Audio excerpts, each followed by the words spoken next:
Phoenix woman loses 105K life savings to elaborate online scam. Phoenix, Arizona. Eleanor Vance, a 56-year-old retired school administrator from a quiet Phoenix suburb, watched her retirement dreams evaporate after an online acquaintance, identifying himself as Arthur Sterling, allegedly promised her a guaranteed $20,000 profit on a $100,000 investment within weeks, only to disappear with her life savings. Vance's harrowing experience, which began with a sophisticated approach on LinkedIn and escalated into daily communications and forged documents, underscores the growing threat of increasingly elaborate financial scams that prey on trusting individuals seeking to secure their futures. Her case, now under investigation by local authorities and potentially the FBI, highlights the challenges law enforcement faces in tracking down perpetrators who often operate from afar, leaving a trail of digital breadcrumbs and devastated victims. Vance, a widow living modestly on her pension, had spent over 3 decades dedicated to public education, culminating in a fulfilling career overseeing student services. Her retirement in the spring of 2022 was supposed to usher in a period of peace, perhaps a small cottage by the ocean or more time with her grandchildren. Instead, it brought a gnawing anxiety about rising inflation and the adequacy of her savings. She had a nest egg carefully accumulated through years of diligent saving and prudent investments, but the thought of a little extra security, a buffer against unforeseen medical costs, or simply a chance to travel more freely was a persistent whisper. It was this whisper that made her susceptible when Arthur Sterling first made contact in early 2023. Sterling's initial approach was innocuous enough, a connection request on LinkedIn. His profile was meticulously crafted, a professional headshot, a background in bespoke financial solutions, and proprietary trading algorithms with vague references to a successful career in London and New York. He claimed affiliations with reputable, albeit obscure, investment firms. Vance, who maintained a professional LinkedIn profile from her administrative days, accepted the request, thinking little of it. Many former colleagues and acquaintances had found her through the platform. Within days, Sterling initiated a conversation. He began with a polite inquiry about her career, expressing admiration for her work in education. His messages were articulate, respectful, and seemingly genuine. He never immediately pitched an investment. Instead, he built rapport, discussing current events, shared interests, and even offering unsolicited, general advice about financial planning that, on the surface, seemed sound. He spoke of market trends, diversification, and the importance of long-term planning, all while subtly weaving in anecdotes of his own successes and insights into niche, high-return opportunities. He was so charming, so polished, Vance recalled, her voice still tinged with a mix of disbelief and self-reproach during a recent interview at her home. He tailored his conversation to me. When I mentioned my late husband, he offered condolences and spoke about the importance of securing a legacy.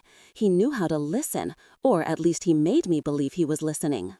After about 2 weeks of increasingly frequent exchanges, which transitioned from LinkedIn messages to encrypted WhatsApp chats, a move Sterling justified for client confidentiality, he finally introduced the opportunity. It was, he explained, an exclusive short-term arbitrage opportunity involving a complex interplay of foreign exchange and commodity markets facilitated by his firm's proprietary AI-driven trading system.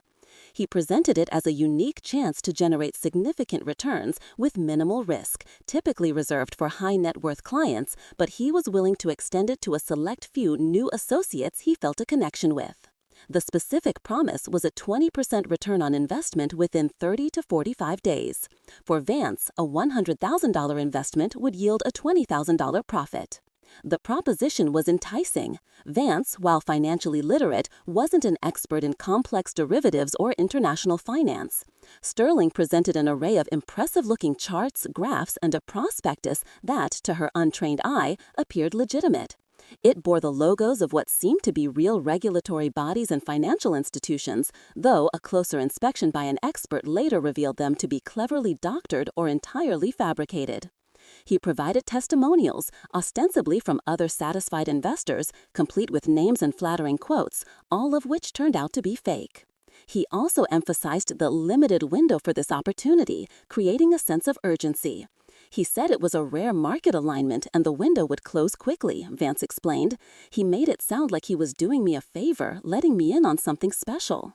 The pressure mounted subtly. Sterling would call at opportune times, always polite, never overtly aggressive, but persistent. He would share snippets of market news that reinforced the validity of his claims, making it seem as though she was missing out on a golden opportunity. He even sent her a draft agreement detailing the terms, complete with legal-sounding jargon and a clause for guaranteed returns.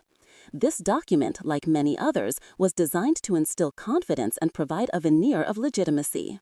Vance, despite her initial skepticism, found herself increasingly swayed. The prospect of an extra $20,000 could mean replacing her aging car, upgrading her home's HVAC system, or simply having a larger cushion for retirement. After days of deliberation and against the cautious advice of a friend who suggested a second opinion, she made the fateful decision. She decided to invest $100,000, a significant portion of her liquid savings. The transfer process was meticulously orchestrated by Sterling.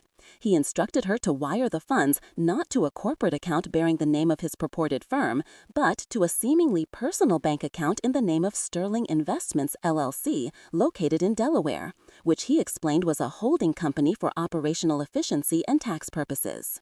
He assured her this was standard practice for their bespoke arrangements.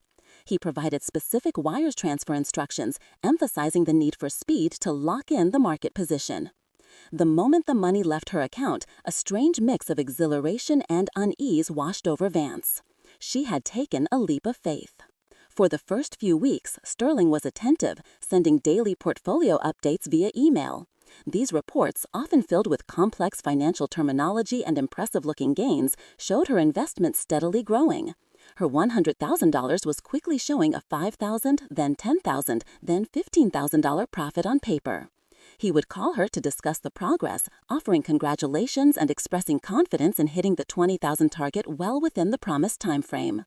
"I felt so relieved, so smart," Vance recalled, a tear tracing a path down her cheek. "I thought I had finally found a way to make my money work for me without taking huge risks." He was so convincing, so detailed in his explanations. He even sent me a screenshot of what looked like a bank statement showing the principal and the accrued profit.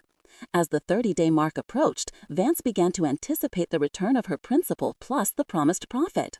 She messaged Sterling, inquiring about the withdrawal process. His replies were initially reassuring. He explained that there was a standard processing period of 5 to 7 business days for withdrawals of that size, especially with international transfers. He provided a new document, a withdrawal request form, that she duly filled out and sent back. The first red flag appeared when the 5 to 7 business days passed without any funds appearing in her account. When she pressed Sterling, he began to offer excuses. There was an unexpected compliance review due to the size of the profit, then a technical glitch with the banking system, followed by a request for a small administrative fee to expedite the transfer. This fee, he explained, was a one-time charge for international regulatory clearance and would ensure the immediate release of her funds. Vance, now growing anxious, hesitated. She consulted her friend again, who strongly advised against paying any more money. But Sterling was persuasive. He framed it as a minor hurdle, a necessary step to unlock her substantial profit.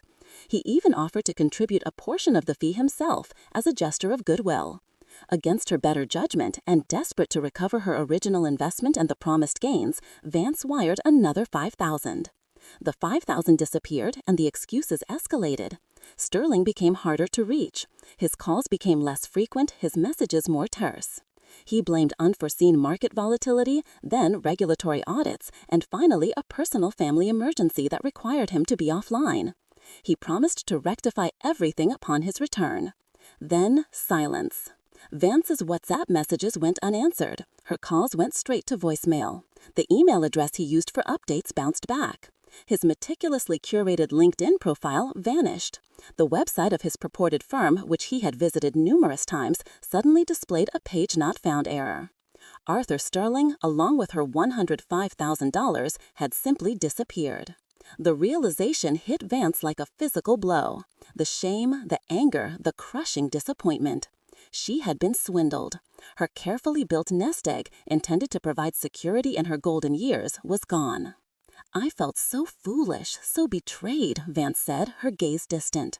Every time my phone rings, I wonder if it's another scammer. I check my bank accounts constantly. She has joined online support groups for victims of similar scams, finding solace in shared experiences, but also realizing the vastness of the problem.